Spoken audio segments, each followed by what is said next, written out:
Hey, what's up? It's your girl, Latoya. Welcome to a Manifest That Shit podcast. We are going to be talking, of course, about manifestations, but also about how you can make your life your business. We're going to be digging deep and talking about passion, purpose, and profit. So stay tuned for this upcoming episode. All right, everybody. Thanks for joining. Latoya here with you on this amazing Wednesday. We are just a day after the amazing lunar eclipse and right before 4th of July. And this happens to be a really special episode 11 for you spiritual lovers out there who are all about numbers. 11 is very significant in manifestation and fulfilling new beginnings and dreams. And so I have the pleasure of having a special guest with me here talking about human design at its best, Aycee Brown. And welcome, welcome, welcome. Thank you so much for joining us today. Hi, how are you? Good. So we were just talking briefly about all of the natural universal occurrences that are happening and going on. And I think how great that we can really discuss that, and especially as it comes to human design. So just to give a little bit of background, everybody. So interesting enough, divine timing is always at play. And human design personally came into my life, let me see, probably at about 2015. And I had a friend randomly contact me, and she has some very similar gifts, just like myself. And she introduced me to human design because being in the spiritual world, we're kind of open to all kinds of wonderful things and wanting to dig deep and be intimate about all of what makes us all similar, but also different. So we have Aycee, who really has her own personal story and journey. And Aycee, I want to be able to have you share that and then tap into your genius when it comes to human design. What is it about? And let's circle back around with how it works with divine timing and tapping into those who you're wanting to work with and needing to work with.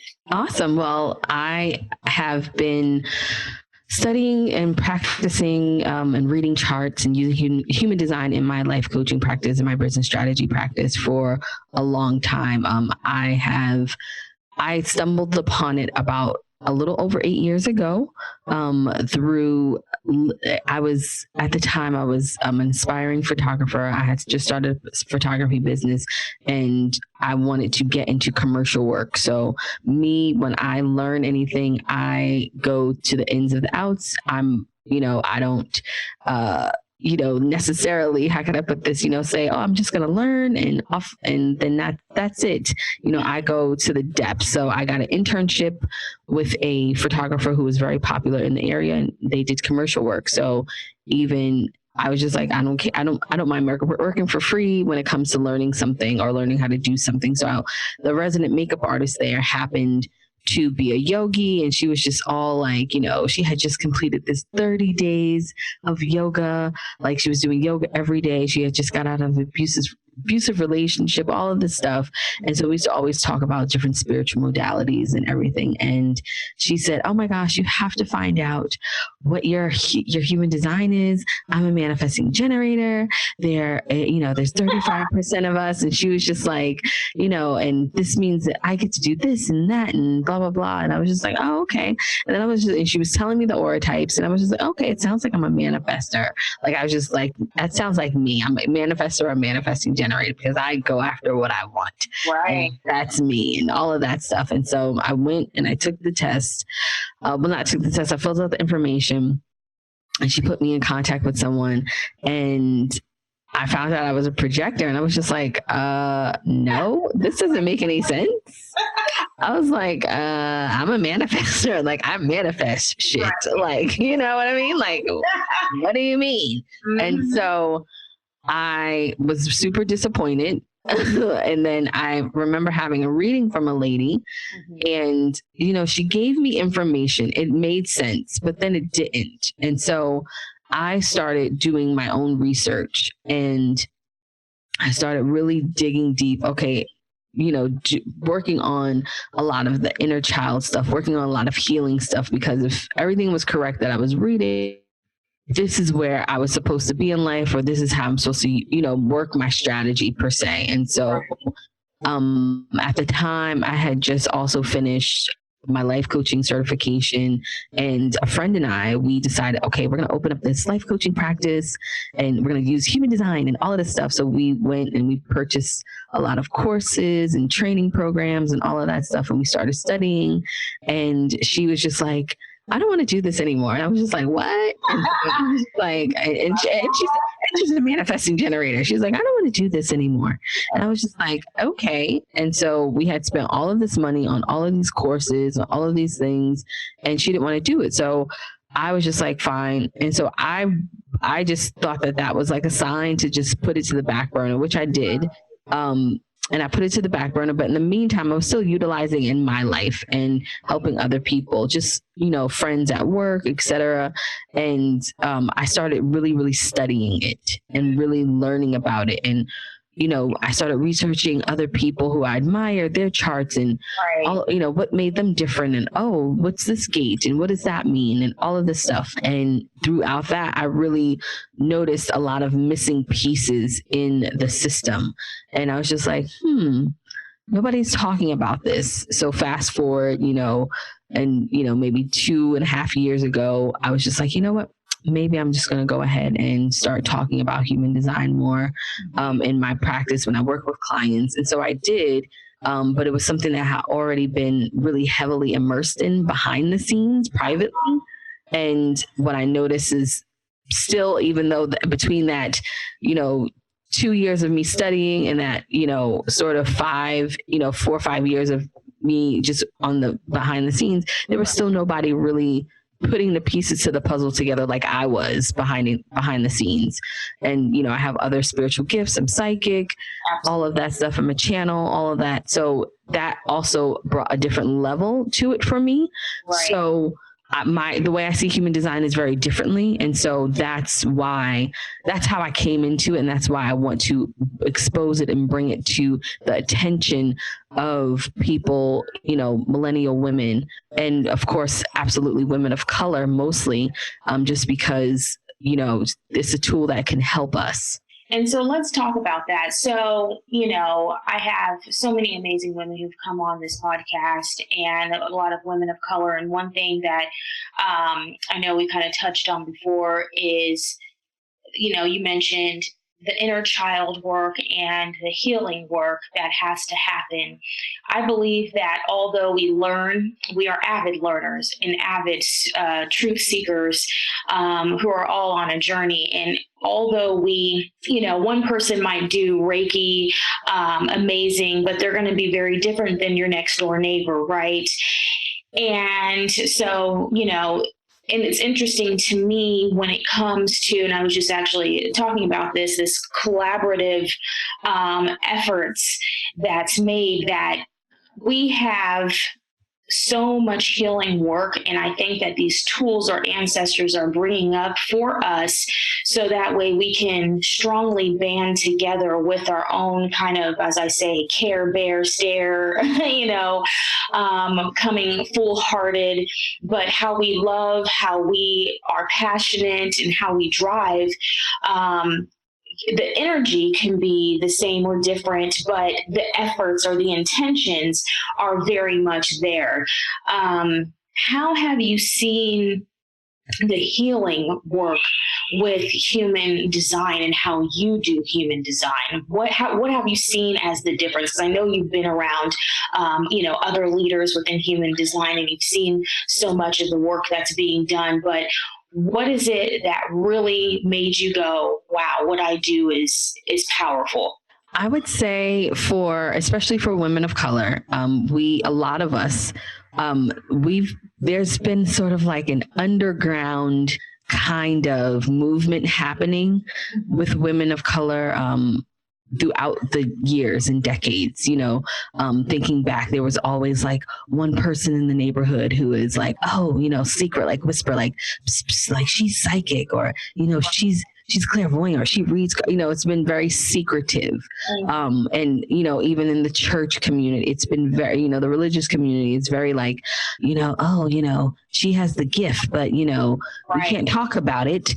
We have to, so it's been generations of women of color having these spiritual tools that have been underground. Even me having friends who are Latin American, who who are Puerto Rican, Dominican, all of these things. And I have a friend, her father was a practicing Santeria, and so it's just been very kind of secret. And it's just now that we are starting to say, okay, and I have friends, and I even have women of color DM me all the time, and they're just like, I've been really starting to get into more spirituality stuff. I left my church, or things like that, because we have had these tools, but we've been afraid to use them. Right. And so the healing part in that is really embracing that, hey, our counterparts have been accessing these things more publicly than we do. Right.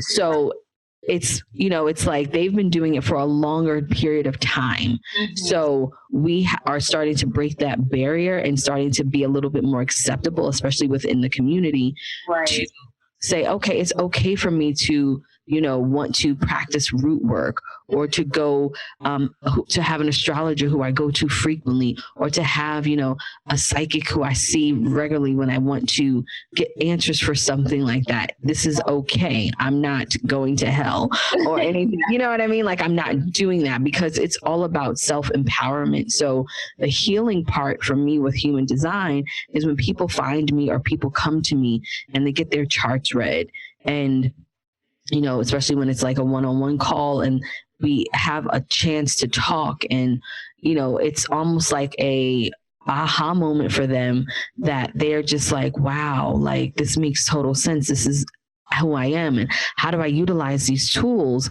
Right. And, because it's really about, once you come to it and you figure out, you have so much deconditioning to do to figure out, like, okay, this is what I know about myself now. So how do I take that to another level? How do I reach my goals? How do I figure out my purpose? How do I live my purpose so I can fulfill my destiny here? And people are becoming more and more open, especially our women of color counterparts. We're just becoming a lot more open, and I think it's great. So human design as a healing tool is healing those inner child wounds of, this is not right, or that's not right, or this is how you're supposed to do things, or you need to do this, you need to do that. It's really about not letting that get in the way of your bigger purpose, of your destiny, of becoming who you're supposed to be, or not who you're supposed to be, who you are at your core, but who you've been ignoring for your whole life. And how do you deal with, for those who are on the human design path and that you see going through healing, how do you deal with those who are still triggered by either their past life and or their inner child?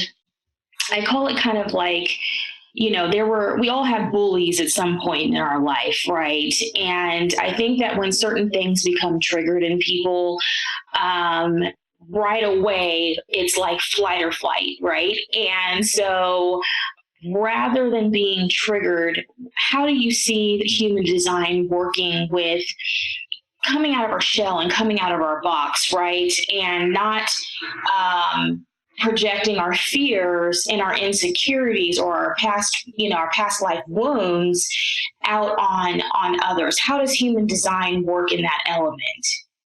Well, for one, it makes you, what I think it does, and my belief is that it makes you really acknowledge and honor the way you're supposed to respond to the world, the way you're supposed to make decisions. Right. That's the biggest thing, because, you have astrology, and, I like to say, if human design was a finished, IKEA piece of furniture, a bookcase or something, human design is instructions on how to build it. Or if human design was, one of the 5 boroughs in New York, well, astrology was one of the 5 boroughs, then human design is the subway system. It's how to get there. So astrology has this huge, you have this chart, which is great. It's a natal chart. It's correct. It's the time that you were born, all of that good stuff. And it makes you a unique person. However, astrology is this, it's saying, this is what you're supposed to be. This is what you can do. These are your capabilities. Human design, on the other hand, tells you how to get there. That's the missing piece in astrology, because astrology is more like the end goal. It's like, okay, you can, these are the careers you're supposed to have. This is how you might act with money, etc. Human design is, okay, this is how you actually fulfill that. This is how you actually get to those destinations. So what it does is that it helps people stay in their lane. That's really, it helps you stay in your lane. So when you have, for instance, myself, I'm a projector. I have to wait for the invitation. I have to wait to be seen, wait to be recognized. In the meantime, I get to follow my bliss.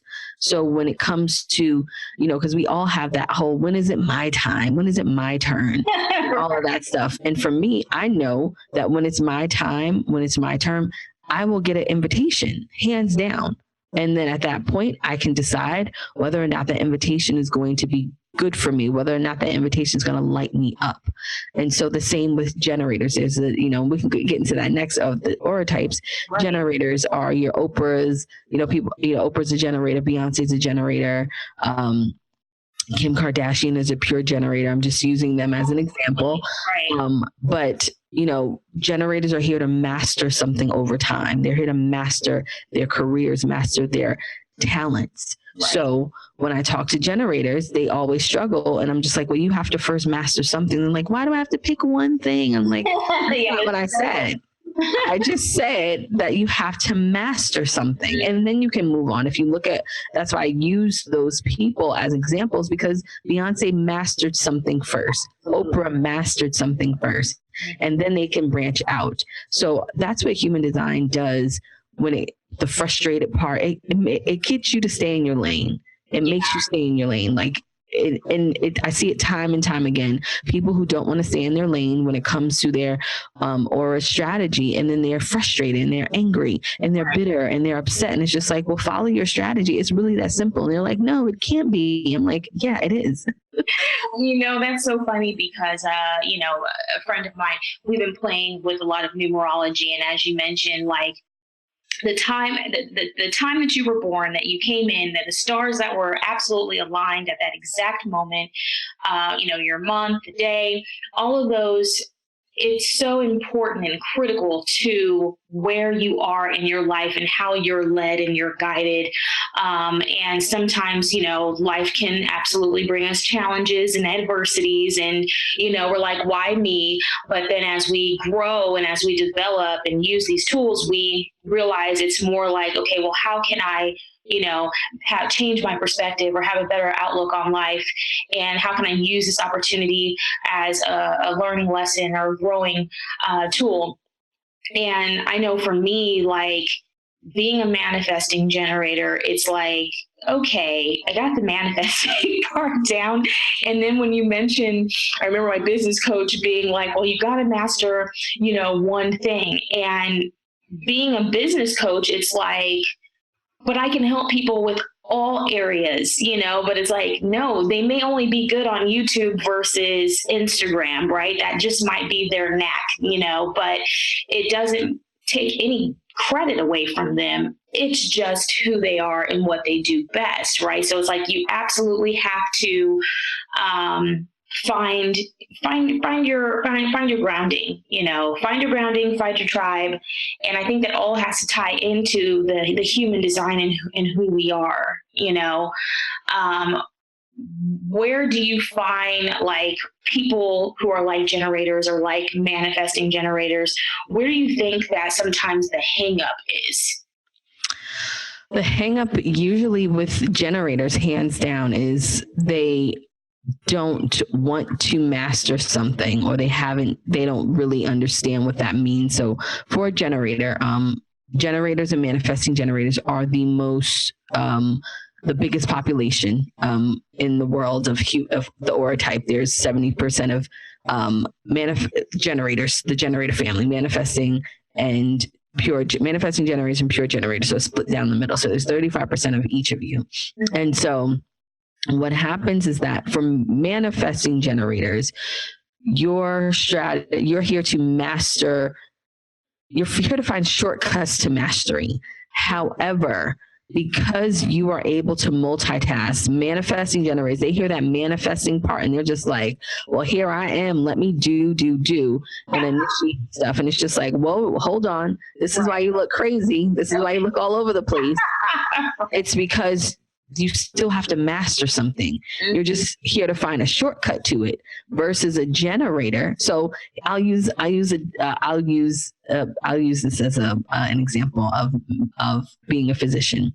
So a generator should, if they wanted to, say we're at medical school and we're like, what do I want to do? A generator should, if they had interest in neurosurgery, that would be perfect for them, because that takes something that needs to be mastered over time before they have their first, big surgery. It's going to be years before that. They're going to have to study. They're going to have tons of internships. It's going to be a constant road to that highest kind of peak of the mountain.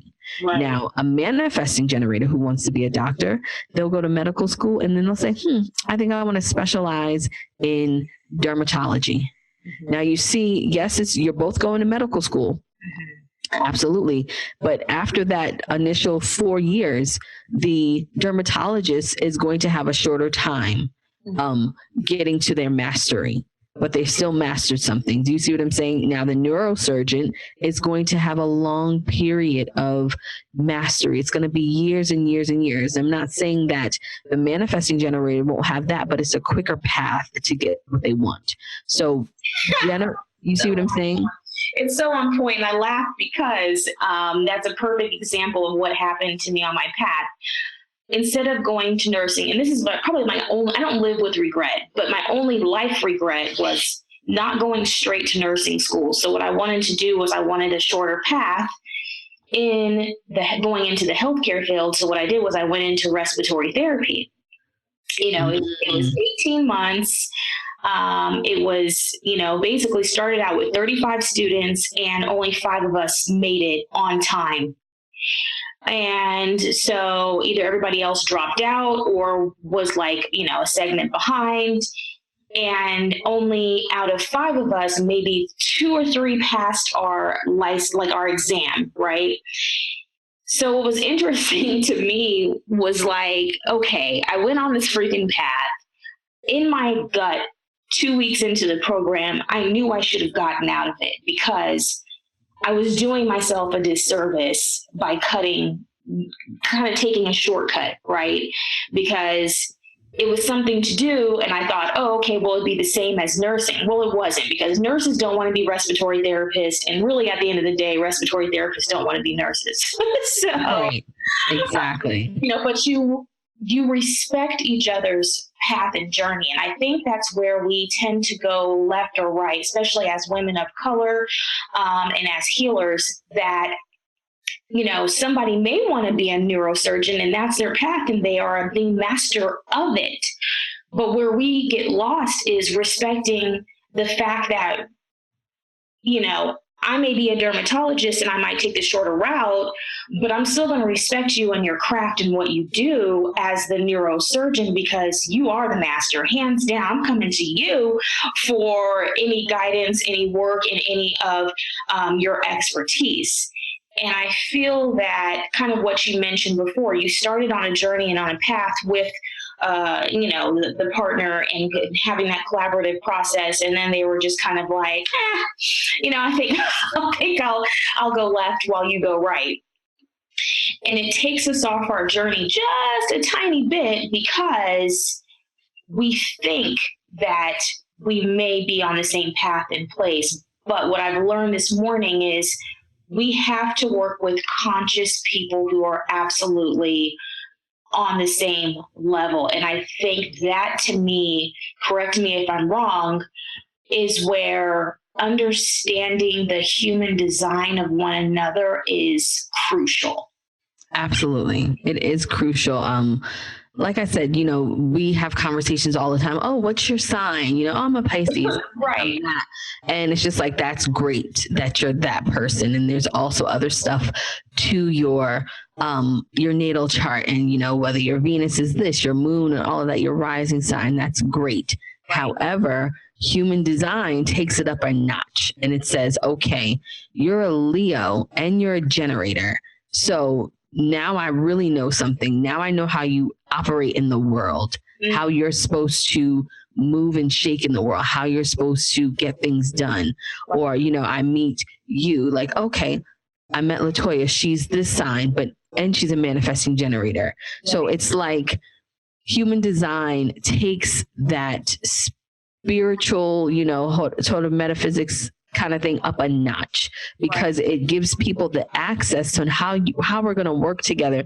Not just because you're, whatever your sign is, whatever my sign is, that's great. But now I actually know how you move in the world, how you're going to operate, how you're going to function. I know that if we were to become business partners, you being a manifesting generator and me being a projector, that you are going to move faster than I do. You're going to produce faster than I do. I'm not going to produce as you. So that that's why it's a missing piece, because it is the key to how you can effectively work together, especially with friendships, relationships, right? Business partnerships, coworkers. It's so key. And that's my goal of trying to bring that, behind the scenes. People, email me all the time, but I speak to different, to teams, helping them build their teams better, helping HR people hire better on smaller scale company, helping corporations, whether big or small, integrate human design in their world so they can actually, build better teams and function better, because everybody has a different role. And sometimes, and you've seen it time and time again, you've worked somewhere and the manager doesn't know what the hell they're doing. Absolutely. And it's not because they are not qualified per se, but they probably are maybe an aura type that shouldn't be managing people. Or they might not have any managing skills in their chart. And so that is what human design does. It adds that extra oomph to make things more cohesive.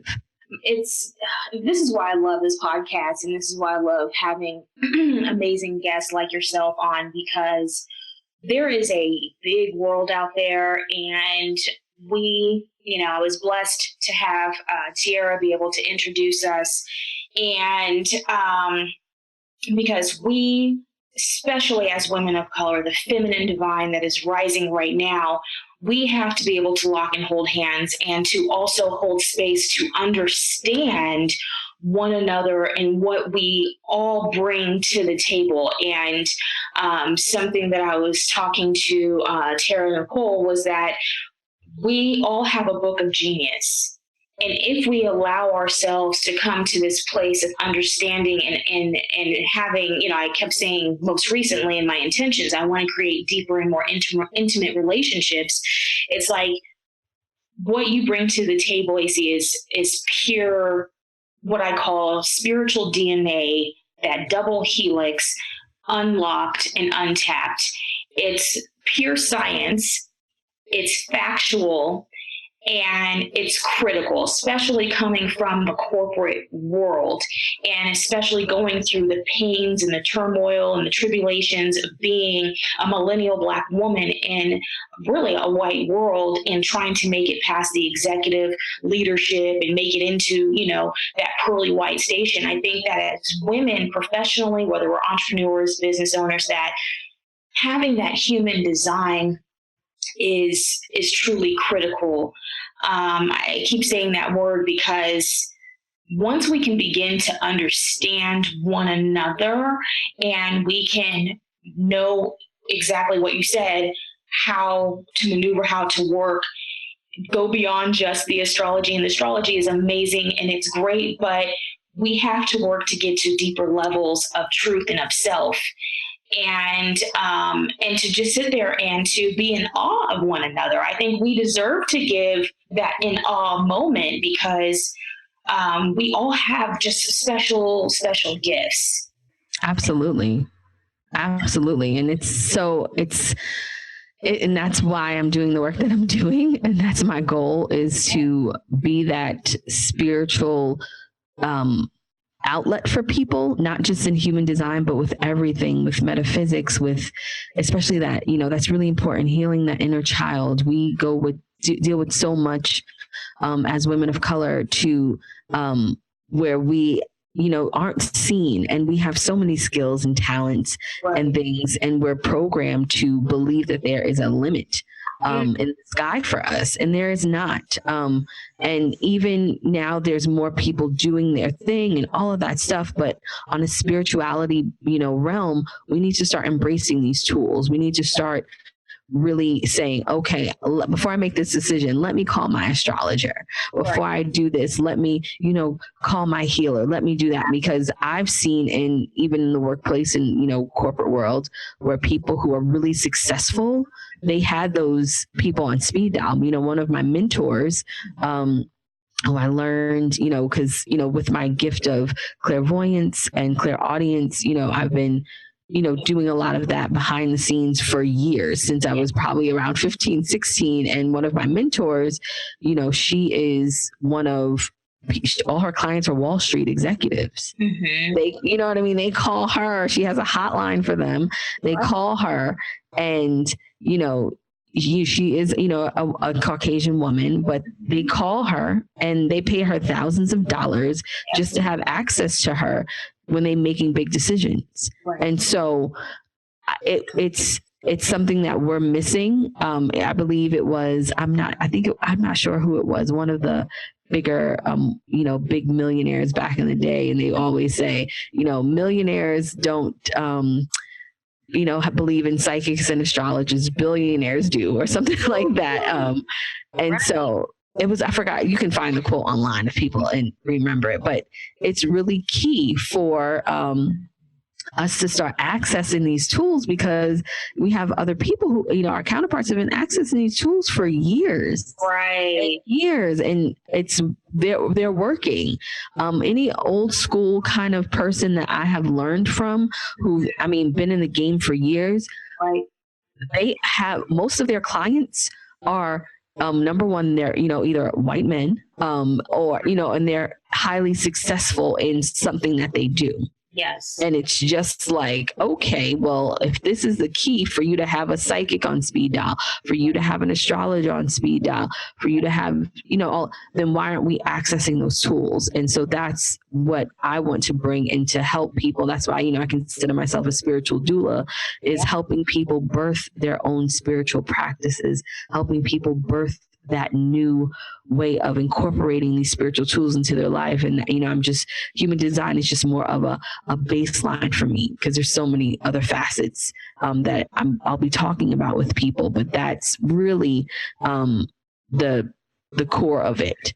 And I think understanding that is so key. And I love how beautifully you put that. And I think it's funny, because I remember, my ex, he had said to me, he said, you are the spiritual archaeologist, like you take people's gardens, you help them to pull the weeds and help those weeds to stay away, and helping to see exactly what they need to see, kind of do some replanting.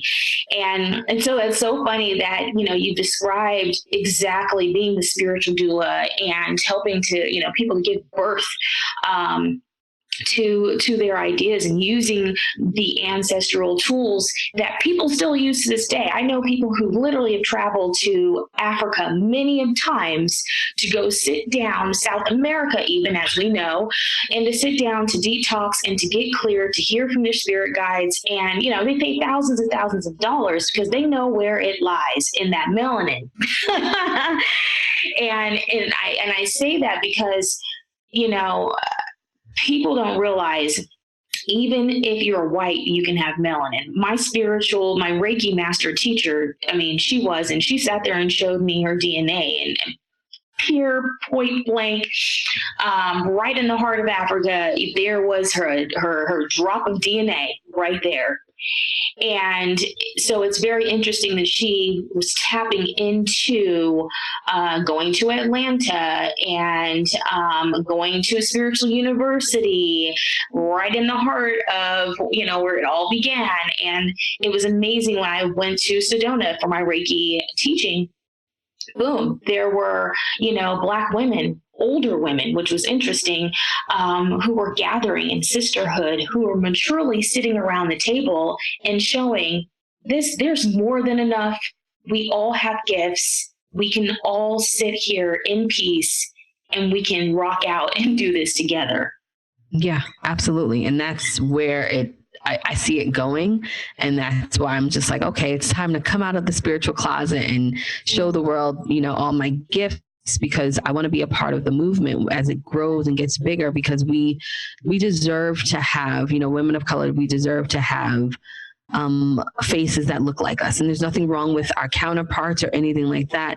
Right. But on a cultural level, yes, it is extremely important, because especially if we're so rooted in religion, and when we go to look outside of religion and we don't have that kind of safety net for us as we're transitioning, I want to be the safety net for people, and say it's okay, it's fine. You can still have a liking of this and still, believe in God. I believe in God. You know what I mean? Like, so we can still have those things, but I have crystals. I'm psychic. I'm a channel. I do have tarot. Like, I do all of those things, and we can still believe in God and have that.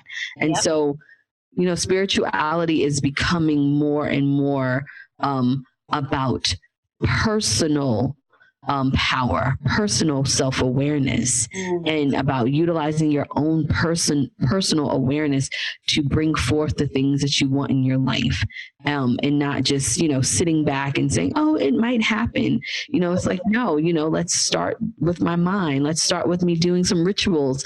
That's all about personal power. And I think people make it so like, oh, that's not of God. Yeah, it is. It Absolutely. Is. Tapped in ancestors, God and all. Exactly. So it is of God. It is of our ancestors. It is of, just look at it in general, of the, weighing in a prayer that we had to have, really 200 years ago, where we didn't have access to medicine, and we had to create our own medicine, figure it out. And now you have all of these, amazing, recipes, or like, this is my grandmother did, this is my great grand. It didn't come from. Yeah, and it didn't come from us like, because let's figure out how to make up medicine. It's because we had to, because there was nothing for us. So we were already doing these things, but we just hid it, and we just said, you know what? Well, we can't do it anymore.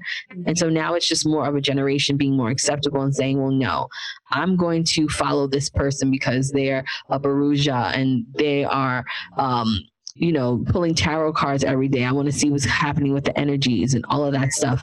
And it's just really important for us to start embracing it more and more. Yes. I love it. I've found so many beautiful Black women who are millennials and who are stepping into their power. I found some of the older generation, they have kind of we all kind of deal with wealth consciousness on a different level. But knowing that it's our birthright to have abundance financially, spiritually, emotionally, physically, to be in more joy and bliss, it's our birthright. And, it doesn't change where we're going and what we're doing. It just helps us to have a bigger impact in the world if we use our platform wisely. So I want to give the listeners an opportunity to do something. And I've only had one person read me so well that, I looked at my ex-husband, and I looked at him, and I was like, do you hear this? Do you hear how I think and how I work? So just as you mentioned, Aycee, earlier about, you can have the sign and you can have the human design. So I'm a Sagittarius, and I'm also a manifesting generator, right? What could you tell my audience automatically about me and my human design, or people who are like myself? Well, I figured you had some of that fire in you somewhere. I was like, she's got to figure that because I'm a Sagittarius rising, so I'm very familiar with that. I'm Sagittarius, and I have my rising is Gemini. Okay. So that's you got a lot going on. Okay, girl, hot mess. Hey, yeah, right, team hot mess. That's what I like to call my manifesting generators. And it's not on purpose. What happens is that since you're Sagittarius, of course, you are very aggressive when it comes to business and career and going to get stuff. And, I like to say Sagittariuses are the hustlers of the zodiac sign. You like money, you like nice things, you like to be in positions of power. That's for sure. Yeah. As a manifesting generator, how that probably trips you out is because you have all of these ideas, you have all of the things that you want to do, and you can't focus. That's the issue when it comes with people who are Sagittarius and who are manifesting generators. I prefer Sagittariuses to be generators, if anything, because that's more of a focused mastery. Being a Sagittarius and being a manifesting generator is extremely challenging. I always tell you manifesting generators who are Sagittarius or any type of aggressive career sign to slow down and really take a look at what's working and what's not working. And when you take a look at that, you can get more clear on where you're supposed to move forward and what direction you're supposed to go to, just because you need to still master something. Right. Yes, you can do all the things. You can launch different products at the same time, launch different businesses. But especially for you, you need to hone that down and say what actually works. I would even look at as a sign externally for you as a manifesting generator, where do you make the most money at? Because you're a Sagittarius, money is very important. We like nice things. I always say we because I can pick it out of nowhere. Right.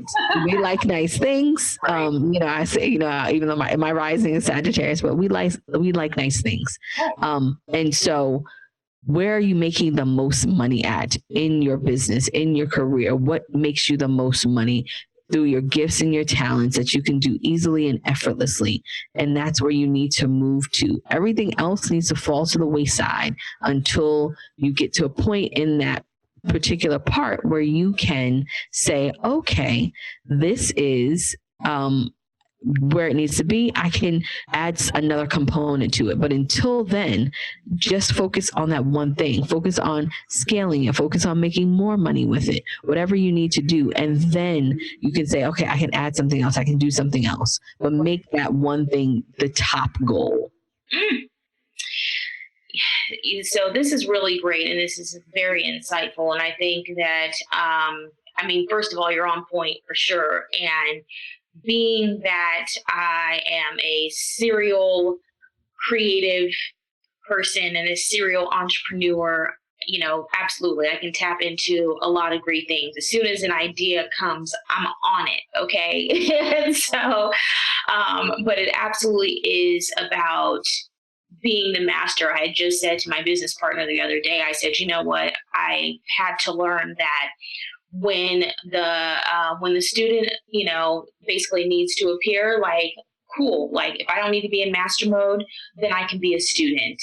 But when the student has to step up to be the master, then I can be that too. And I think that's what we really have to, out of, releasing fear, releasing ego, have to give ourselves time to develop that, because as manifesting generators, and especially as a Sagittarius and have that fire, it can, you can be bullheaded and you can be stubborn. And you can just be like, oh no, I know it all. I can do it all, and then you get burnt out really quickly. And I learned that on my journey, but I also learned to don't apologize for the quality, for liking money, and for wanting abundance, because I think that's where we go when we trip up, when we go wrong, because it's just it's in the chart. Correct. Don't. You're ruled by Jupiter, Sagittarius is. So, Jupiter is considered Santa Claus as far, when it comes to the zodiac. And so it's just, you have to, I think what happens is that and this is, everybody does this. So if whoever's listening, you don't have to be humble all the time. That's really important. Our humility sometimes is really for other people. It's not even for yourself. We're being humble for no apparent reason, just so we can please other people. And so other people will be more comfortable around us. You don't need to do that. It's bullshit. Don't need to do that. Just if you're working because you like money, or you're doing this because of the money, that's okay.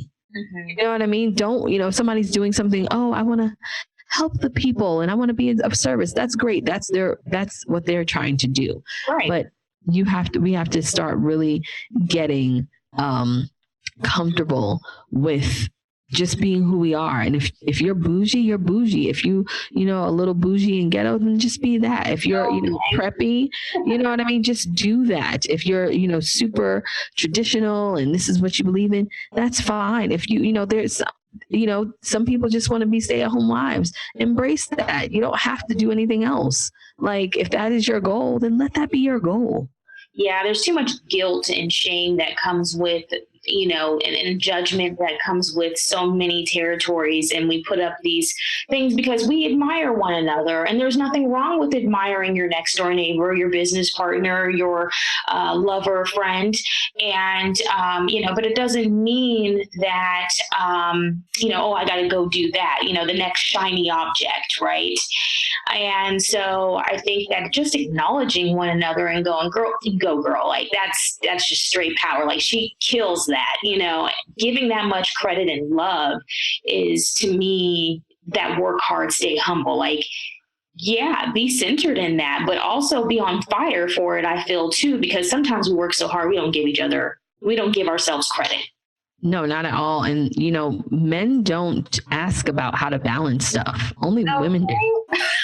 Only women are like, oh my gosh, how do I balance everything? Men don't ask about this. So just think about a man not even caring about how to balance his life and his family and his work. I didn't ask you. Like, he didn't even ask anybody. No. Because he doesn't care. So we need to start having that same kind of mode. Because I truly believe we can have everything that we want. It's just about figuring out the right way to have it. And what works for you, because what works for you might not work for me. When I have children, I am set on it. I'm going to have a nanny. That might be blasphemy to someone else. Right. But to me, that's normal because I have a life. Like, me being a mother is going to be part of my life. It is not going to be my life. That's just me. But there's some women who want to be stay-at-home moms. Embrace that. Embrace the things that are you. Embrace the things that you like. Who cares what people said? All of that stuff. Everybody's like, oh, I want to, be an entrepreneur. Everybody's not meant to be an entrepreneur. Yeah. You don't have to. And I've had to you can find a really amazing, you can find a really amazing job that you love, that you can excel at year after year, and you can just work there. Right. You know what I mean? And you don't have to have these stresses that entrepreneurs have, because it's not all fun and games and Starbucks pictures. No. That's not what it is. Absolutely. And it's funny because I know my family, they've absolutely just, they're like, well, you can't have health insurance. If you're an entrepreneur, you can't have this, you can't have that. And I'm going, well, that's really ignorant and that's not true. But okay, and they're like, you can't take a vacation when you want to, you don't have any PTO time. And I'm going, damn, I said, they're so closed off and closed-minded. And I said, that's okay, because I'm not here to judge them, but just to hear the level of ignorance behind killing somebody else's dream and killing somebody else's vibe. It's like the millennial generation that we're in, we have, like you mentioned, so much conditioning and so many things that we have to power through. And it's like you said, if you want to work corporate, rock it, do corporate, and if you want to do an entrepreneur, be an entrepreneur and do that, but don't let anybody kill your vibe. And again, letting go of that shame and that guilt and knowing your power and where it comes from. And that, again, we're all banding together. We're all essentially in the same damn boat. We're all trying to come to a place of leveling up. And again, human design is it's like, how can I explain it? Human design is like Ancestry.com, right? But better. Soon as you know that you get those results back and you're excited to know where you come from, you know, and what places your ancestors have traveled far and wide. These are answers that help tap into who you are, right? And I feel like with human design, it's like, this is a map. Here's the map. Here's who you are. You were destined for greatness, and don't take no for an answer, period. Correct. Absolutely. You are absolutely right. Human design has that power. So just it empowers you to say, all right, this is who I am. Mm-hmm. This is what I'm working with. These are the cards that I've been dealt. Let me maximize all of these tools to get me to where I want to go. Because it's just so important. I am very passionate about, me. I know my purpose here is to help people to get to the bottom of why they are put on this earth. Mm-hmm. And that is so passionate. I'm so passionate about it. That's what I'm here to do. That's the work that I hope it gets conveyed over the next 10, 20, 15, 30 years of my life. I want to help people get to the bottom of why they're here, because we're all here to do something, to be something, to not just wake up and, just go with emotions and then die. You're here to impact somebody. And that impact doesn't have to be the whole world or your whole state. It can be you impacting the kids that just live on your block, or I think we look at impact as like, oh, well, I'm not famous, I'm not doing this. It doesn't have to be that. Right. My goal is for people to find their passion, because I hate when people don't have a purpose or are passionate about something. And they're just like, and they're lost. And they're lost, number one, but you can tell that they're itching for something, and, and they want to be a part of something. And it's just about them really rediscovering who they are and who they want to be, and healing those inner child wounds, and then figuring out their purpose. And that's just really important to me. So, and that's, human design is just like the baseline for me, because I always tell people I use human design like a tarot card. And then the rest of my gifts kind of kick in, and I can see other things. Mm-hmm. So that is, why this work is so important, and why the work of our other spiritual people out there in these streets are so important, because we're just helping people discover who they are and be comfortable with it. Right. So where can people find you? Where are you at? Where do you live on social media? What projects do you have going on currently? Where can people find you? People can find me at AyceeBrown.com, and you can spell it out in the notes for them. I won't bore people, but mostly, of course, on Instagram at Aycee Brown. They can find me there, and they can also listen to my podcast. If you search anywhere where podcasts are, where you can listen to podcasts, is My Aura on Straight. That is the name of my podcast, Is My Aura on Straight. And they can email me if they want information on how to work with me, or they want me to come speak somewhere, whether it's online or in person. They can email me, and you can find that all on my website. Beautiful. I love this. So here you heard, this woman is an entrepreneur. She's a go-getter, and she has a purpose, a plan, and a place.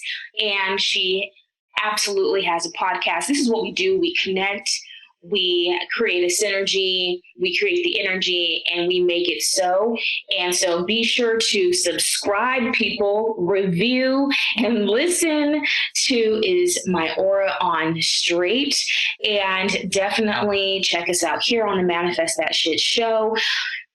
Aycee, we're going to have you back. I always say that my special guests are special for a reason, because there is more discussions that have to be had, and we got to be able to collaborate, exchange the energy and exchange stories, because God knows there's always something that is happening and is in full alignment somewhere. And I'm in Arizona and you're on the East Coast, correct? Yes, I'm in the DC area. Yeah, DC in the house. So, here we are, two people, two opposite ends of the United States, and we've connected. That is how powerful this movement is. So thank you so much, Aycee, for joining us, and I definitely look forward to having you on again. Well, thank you. I appreciate it, and I enjoyed this, and I hope that your listeners got something from this. So thank you. Absolutely did. Don't forget, you guys, subscribe, review, listen, share, because sharing is caring, and we will be back again for another beautiful episode. Thank you guys so much for joining me on today's episode of the Manifest That Shit podcast. If you are interested in getting your side hustle into a true business and stop treating your business like a hobby, then sign up for the How to Work Like a Boss and Make 10K. It is a free guide just for you that I created. And in this, it really gives you the exact steps that I took in order to create that passionate, purposeful, and profitable business. I look forward to seeing you on the next episode. And last but not least, leave a review. Give me those stars and leave your comment. Let me know what topics you would like to hear next time. And definitely, if you're interested in booking a free business strategy session with me, go ahead and also click the link below. I'll see you in the next episode. Make sure that you make your life your business. Bye, Boss Babes.